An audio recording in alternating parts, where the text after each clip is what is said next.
الله المستعان.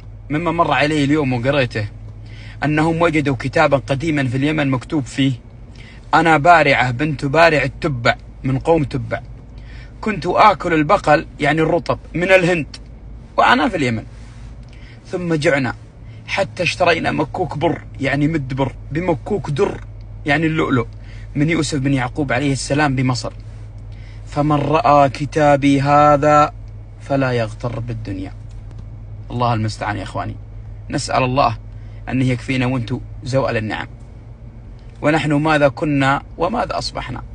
كانوا أجدادنا يبحثون عن العمل والأرزاق في السودان وفي مصر وفي العراق وفي كل مكان، ثم الآن سخر الله لنا العالم كله، يزرع ويحصد ونحن نأكل، ويصنع ونحن نستخدم ونلبس. أليس هذا فضل الله؟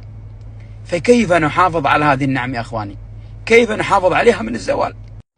نحافظ على هذه النعم أن تدوم بعدة أسباب، أولها إصلاح علاقتنا مع الله سبحانه وتعالى فهو المتفضل علينا، وأن نستقيم على الطريق الحق وعلى سنة نبيه صلى الله عليه وسلم.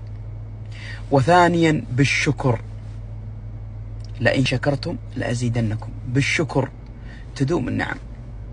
وثالثا بعدم التبذير والإسراف يا أخواني.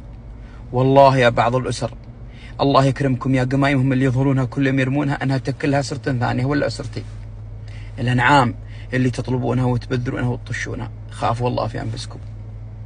ورابعا بالتفكر دائما والتذكير بما نحن فيه. وخامسا بالتلاحم والتعاضد ما بين الرعية وولاة الأمر والحفاظ على هذا الكيان العظيم.